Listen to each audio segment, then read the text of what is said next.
Howdy, cruisers. I know it's been a while. No edits. Let's just see how this goes. No pictures either. Okay, well, maybe some pictures depending on how easy it is. Either way, seems Princess has gotten themselves into a spot of bother up in Galveston with Ruby Princess and some mechanical issues.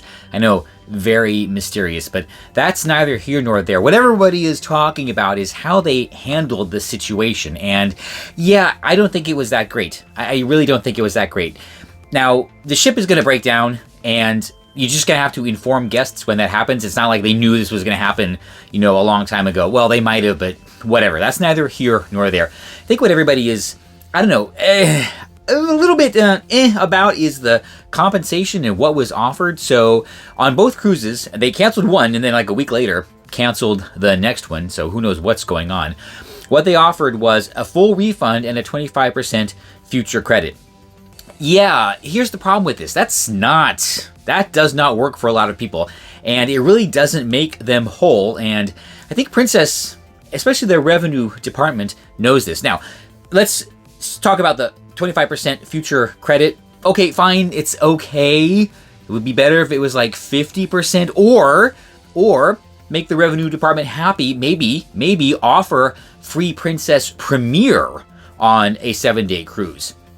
Something like that. However, my biggest problem is just the refund.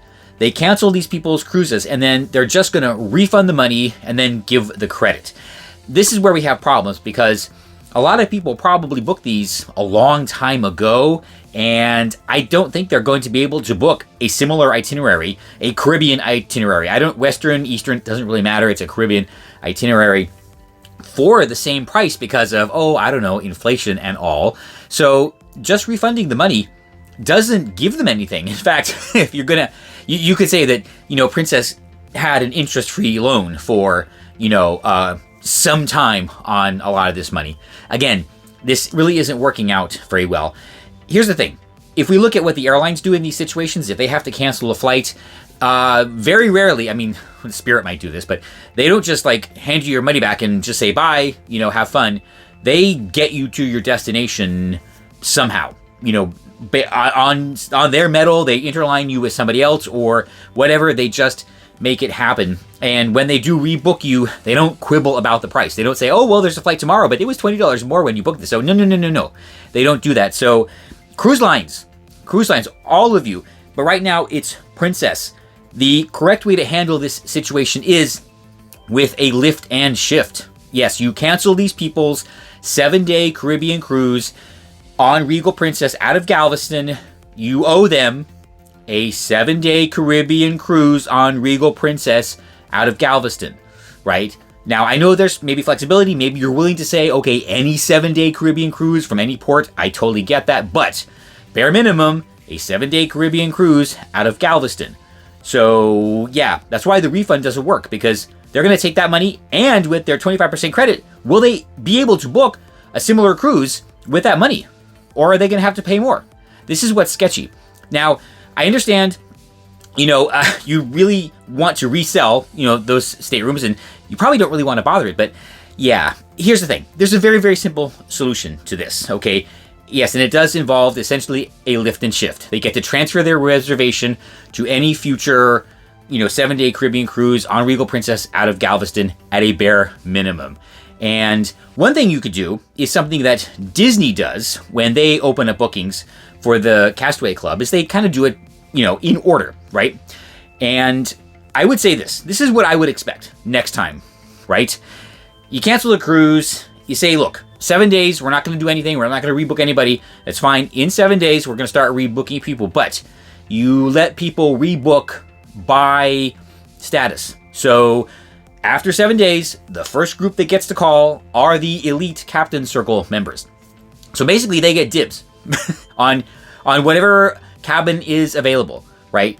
And by the way, yes, you have to stay within the major cabin category. So interior to interior, stateroom. Balcony to balcony, all that kind of stuff, right?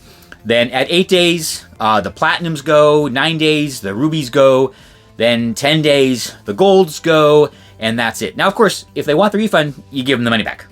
But the correct way to handle this is to let them book the same itinerary at some future date without having to pay any more because they didn't break the ship, right? But that's the only way, especially now, especially with the way things are right now, to make everybody whole. And then either 50% future cruise credit or free Princess Premier on any 7-day sailing in the future. So that's what you should have done, Princess. Yeah, because right now, giving their money back, that's just not going to work. So yes, I know I owe you my commentary on Sun Princess, but like I said, not working can suck and working can suck, and I haven't really figured out how to balance these things. I know. I'm bad at everything, aren't I? So, well, my next cruise coming up, it's going to be a fun one. We're going to be revisiting an old favorite, so if you just happen to be on the same ship with a margarita, I'll see you on board.